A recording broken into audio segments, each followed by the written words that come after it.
Waalaikumsalam warahmatullahi wabarakatuh. Jamaah. Iya. Oh jamaah. Iya.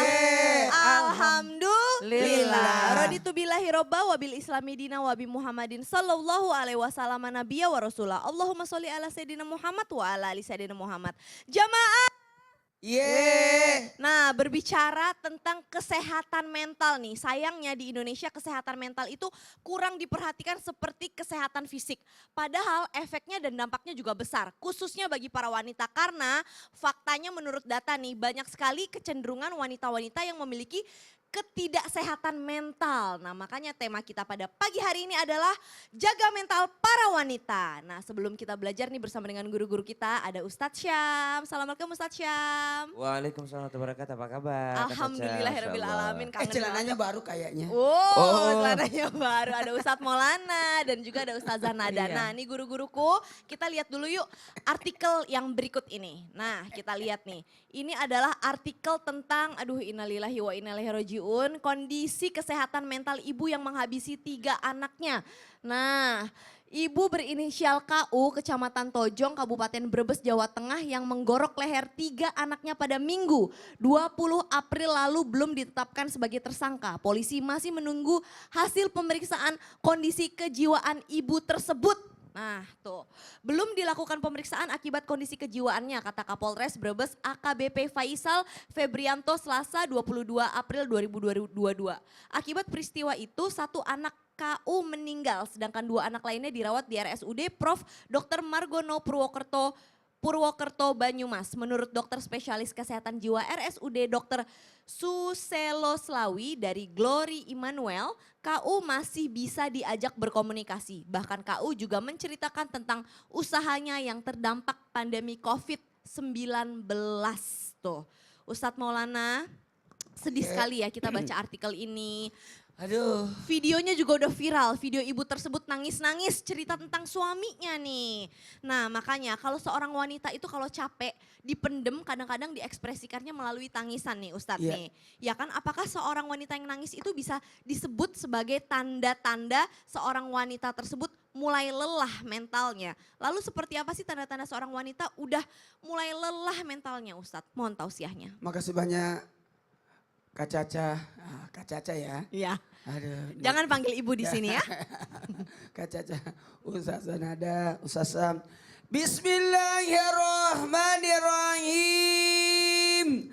Assalamualaikum warahmatullahi wabarakatuh.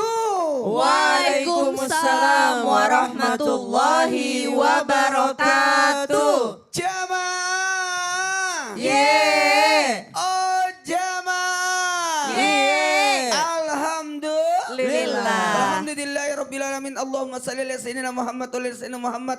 5 hari jelang Ramadan, tepatnya 25 Sya'ban 1443 Hijriah. Insyaallah Jumat sudah sidang isbat. Semoga kita mendapatkan keberkahan untuk bisa berjumpa dengan Ramadan. Ada tanda-tanda seorang wanita udah mulai lelah mentalnya. Mohon maaf tanpa menggurui. Karena sosok wanita itu adalah sosok perasa. Sosok wanita itu sosok pemberi kasih sayang yang Allah titipkan rahim padanya. Maka sosok wanita itu kedekatannya kepada keluarganya luar biasa. Perhatiannya luar biasa. Ummi menuju, semua tertuju padanya. Al jannatu taqta aqda ummaati. Surga itu berada di bawah telapak kaki sosok wanita yang bernama ibu. Dia jadi ibu, dia jadi saudara, dia jadi anak. Dan bahkan mohon maaf dalam hal ini dia menjadi anak itu sendiri. Kenapa? Kadangkala wanita itu meluapkan perasaannya. Betul kata Kak Caca tadi, tangisan. Tapi ada enggak? Mohon maaf ya. Ada nggak ciri-cirinya? Kalau wanita itu sudah mulai lelah mentalnya. Yang pertama, kelelahan fisik yang berkepanjangan. Makanya wanita itu harus ada quality time. Harus ada quality time-nya. Wanita itu butuh sendiri, butuh untuk bermanja-manja. Apa namanya? Me time. Harus ada me time. Kepada semua suami dimanapun berada, nafkailah wanita itu sesuai apanya? Kebutuhannya. Dia butuh ini, dia butuh ini, dia butuh ini. Dan mohon maaf, ada kebutuhan yang tidak bisa ditransfer. Apa itu kebutuhan kasih sayang? Makanya ada yang kedua, ada emosi yang tidak stabil. Makanya mohon maaf, wanita itu kadang-kala moodnya naik, moodnya turun dan sebagainya ada berasa. Apalagi mohon maaf, wanita ada masa-masa yang mana dia pasti ada sesuatu. Satu, ketika dia berada dalam posisi maaf datang bulan. Habis melahirkan, ngidam, itu luar biasa. Maka sosok laki-laki harus peka. Sosok anak terhadap ibunya harus peka. Sosok saudara kepada saudara perempuannya harus peka. Dan terakhir adalah motivasinya sudah berkurang. Padahal wanita itu motivator yang andal. Jadi kalau udah Ahli sejarah yang hebat. Oh iya, apalagi kesalahan suaminya. Oh iya. Paling ingat tanggal, hari, bulan, tahun, jam, Pokoknya detik. ahli sejarah yang hebat Iya. itulah wanita. Makanya Oh, ahli bahasa. betul. Jangan, wanita itu kan banyak kosakatanya. Iya betul, Ustaz Syam gak usah ketawa-ketawa. Ada kenapa Ustaz Syam Karena di samping ketawa-ketawa? saya wanita ada dua Oh, orang. gitu. Suami, Kirain Dan istri, Ustaz Sam gitu. kan sudah kenal sosok wanita. Oh Betul, iya, Ustaz. karena Ustaz Syam senyum-senyum saya jadi merasa kayak tersungging gitu. Tidak lah. Oh, Karena enggak, Ustaz enggak. Sam itu kan sudah punya istri. Oh, Betul. jadi udah tahu. Jadi Oke. dia tahu bagaimana sosok wanita itu harus peka. Betul, Amin. baik. Jazakallah khair Ustadz Maulana. Nah, berbicara tentang seorang wanita yang mentalnya terganggu, Ustazah Nada, Ya. nggak selalu sih, tapi memang ada yang ketika mentalnya terganggu, hilang akal, bahkan sampai membunuh anaknya, nauzubillah min dalik. Iya. Nah, sebenarnya bagaimana sih sikap kita sebagai orang-orang terdekatnya ketika kita menghadapi orang yang sudah terindikasi ada kelainan kesehatan mental, apa yang harus dilakukan? Mohon Iya, tausiahnya. baik, terima kasih Kak Caca, Ustadz Syam, Ustadz Maulana izin. Bismillahirrahmanirrahim, alhamdulillah, wassalatu wassalamu ala rasulillah. Bismillahirrahmanirrahim, assalamualaikum warahmatullahi wabarakatuh. Waalaikumsalam warahmatullahi wabarakatuh. Alhamdulillah, alhamdulillahirabbil alamin, wa bihi nasta'inu ala umuri dunya waddin. Wassalatu wassalamu ala sayyidina Muhammadin wa ala alihi wa ashabihi ajma'in amma ba'du. Subhanaka la ilma lana illa ma 'allamtana innaka antal alimul hakim. Rabbi shrah li sadri wa yassir li amri wahlul 'uqdatam min lisani yafqahu qawli. Shadaqallahul azim. Jamaah sekalian, tema yang diangkat hari ini menarik, khususnya bagi kita kaum perempuan. Karena setiap hari perempuan yang belum menikah, yang belum punya anak, biasanya sudah disibukkan dengan berbagai macam aktivitas. Yang tadi sudah disampaikan, ada ketika masa haid, ada masa menstruasi.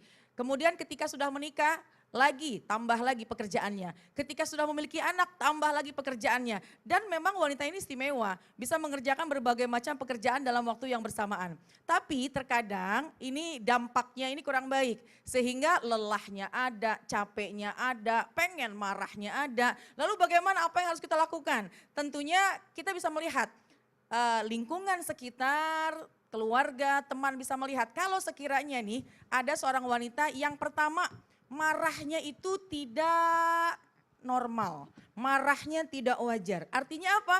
Wajar kalau wanita itu punya sifat marah. Kita perempuan kalau marah boleh nggak? Boleh, cuma tentu ada batasannya. Kemudian wanita menangis boleh nggak? Boleh. Kemudian wanita ketika dia mau ada meluapkan kekesalannya boleh nggak? Boleh, tapi ada batas wajarnya. Ya, nah ini yang dikatakan jangan sampai kita menjadi orang yang lalai, jadi orang yang rugi karena kita mendahului hawa nafsu kita. Lalu kalau dilihat bagaimana? Kita lihat marahnya berlebihan, kemudian diajak ngomong langsung padahal enggak memicu amarah, Betul. tapi tiba-tiba langsung emosi. Nah lalu apa yang harus dilakukan? Tentu yang pertama ajak bicara. Jangan dijauhin, karena orang yang sekiranya lagi dalam keadaan sangat berat bebannya butuh teman cerita. Jadi seorang perempuan, seorang wanita pasti memiliki teman wanita yang lain, sangat-sangat baik apabila boleh menceritakan untuk mengeluarkan kegelisahan, masalah, tapi pilih ya teman yang untuk berbagi itu teman yang bisa menemukan solusi. Kemudian yang kedua, kalau sekiranya kita melihat ada teman kita yang sekiranya ada dalam keadaan yang tidak wajar, artinya kok kayaknya sensitif banget sih, selain ditanya, kemudian yang kedua bisa juga ajak ke majelis-majelis ilmu. Karena di majelis-majelis ilmu insya Allah akan mendatangkan kedamaian. Kemudian yang ketiga, kalau sekiranya memang dilihat, wah ini benar-benar deh dengan majelis ilmu juga nggak bisa, dengan cerita juga masih dalam keadaan yang galau. Apa yang harus dilakukan? Tentunya bisa kita datang ke yang lebih ahli lagi, ke psikiater tentunya. Jadi lingkungan ini sangat-sangat memiliki peranan yang sangat-sangat berpengaruh. Jadi tentunya kita nih kalau mau cari teman, carilah teman yang bisa mendukung kebaikan baik di dunia sampai ke negeri akhirat. Amin ya robbal alamin. Amin Wallahu amin ya a'lam bishawab. Allah ya robbal alamin. Artinya perhatian ya. Betul. Perhatian, kasih sayang itu butuh sekali dukungan support Iya, seperti itu ya. Dan jangan ditinggal. Baik, jazakillah khairan. Nah, Ustadz Syam berbicara tadi kan Ustazah Nada berbicara bahwa salah satunya adalah melalui ibadah untuk Masya bikin Allah. hati tenang, ya dong. Zikir bikin hati tenang, Betul. sholat bikin hati tenang. Betul. Tapi kok orang yang udah sholat, udah zikir, udah ngaji bahkan, tapi kok mentalnya masih merasa terganggu dan merasa nggak tenang dan nggak nyaman sama dirinya dia. Itu kenapa kira-kira ya Ustadz Syam? Betul. Mohon tausiahnya. Tapi guruku Ustadz Maulana, Ustazah Nada, Kak Caca, serta guru-guru kami yang dimuliakan Allah Subhanahu wa taala. Bismillahirrahmanirrahim. Alhamdulillahirabbil alamin wassalatu wassalamu ala asyrafil anbiya'i wal mursalin. Sayyidina Muhammadin wa ala alihi wa sahbihi ajma'in. Asbahna wa asbahal mulku lillahi rabbil alamin. Subhanaka la ilma lana illa ma 'allamtana innaka antal alimul hakim. Rabbi shrah li sadri wa yassir li amri wahlul 'uqdatam min lisani yafqahu qawli waj'al li waziran min ahli. Amin amin amin ya rabbal alamin. Seorang wanita datang kepada baginda Nabi sallallahu alaihi wasallam ingin disembuhkan.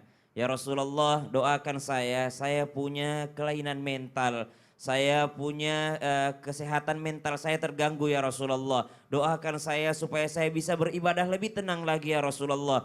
Karena selama ini saya sholat, karena saya ada kelainan mental, saya merasa bahwa sholat saya tidak khusyuk. Selama ini saya beribadah karena saya ada sakit mentalnya ya Rasulullah, maka sholat saya, ibadah saya kurang khusyuk rasanya Rasulullah. Tolong doakan saya kepada Allah Subhanahu wa taala agar Allah menyembuhkan saya. Apa jawaban baginda Nabi SAW? Rasulullah menjawab, satu, saya bisa saja hari ini saat ini mendoakanmu agar engkau sembuh dan engkau akan disembuhkan oleh Allah Subhanahu wa taala dan engkau akan normal kembali. Atau yang kedua, kalau engkau meminta agar engkau tetap merasakan sakit itu tapi dalam kesabaran, maka itu lebih baik bagimu. Maka wanita ini mengatakan, biarlah saya sakit seperti ini, saya akan bersabar. Yang jelas saya minta ya Rasulullah, ketika saya sakit ini auratku tidak kelihatan. Maka subhanallah, diakui bahwa apakah wanita ini tidak sholat? Sholat dia. Apakah wanita ini tidak puasa? Puasa dia. Apakah wanita ini orang yang tidak dekat dengan agama? Oh, justru dekat. Kenapa? Datang kepada Nabi untuk meminta nasihat, meminta doa. Apakah Nabi menuduhnya kurang ibadah? Tidak. Nabi tidak menuduhnya kurang ibadah. Apakah ketika wanita ini datang langsung Nabi bilang, oh sholatmu kurang itu, oh zakatmu kurang itu, oh khusyukmu kurang itu. Tidak. Nabi malah mengatakan,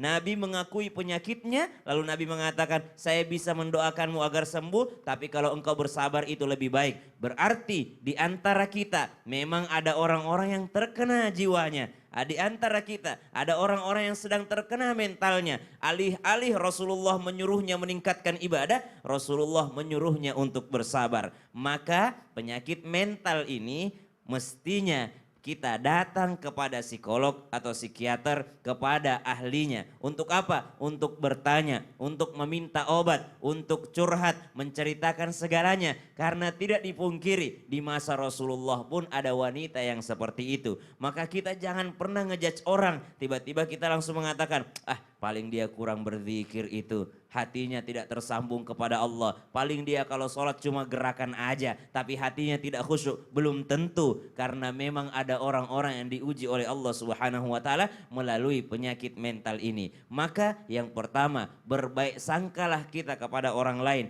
Baik sangka yang salah lebih baik daripada buruk sangka yang benar. Subhanallah. Maka kita baik sangka dulu kepada orang lain bahwa dia memang sakit gitu. Yang kedua, bersabarlah atas sakit tersebut. Yang ketiga, tidak selamanya orang yang jauh dari Allah, orang yang sakit bisa kita katakan orang yang jauh dari Allah Subhanahu wa taala. Wallahu taala a'lam. Masya Allah, itu artinya beda ya, beda blok nih. Beda. Antara kesehatan mental sama yang ibadah. Orang yang nggak sehat spiritual. Ya beda, Iya. beda tuh antara itu. Oh bener ya, kesehatan Ada spiritual. mental, ada spiritual. Itu beda berarti. Baik, jazakallah khair. Ustadz Maulana, Iya. aduh ini saya ngeliat video promonya Ustadz sedih banget ya. Iya, Lihat sedih. artikel ini ya. Karena gini, sebenarnya sudah lama saya nantikan materi ini diangkat. Karena tidak sedikit banyak wanita itu, maaf dimanapun, pasti banyak masalah yang terkendala. Maka mereka butuh solusi. Nah. Apalagi penonton Islam itu Indah kan dominannya banyak kan ibu-ibu. Betul. Nah kalau udah kesehatan mental kayak gini bisa gak sih diselamatinnya dengan ruqyah Ustadz? Sebenarnya jawabannya iya.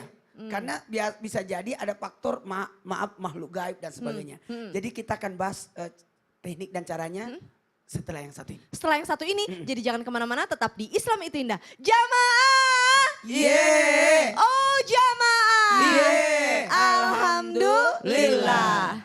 Subhan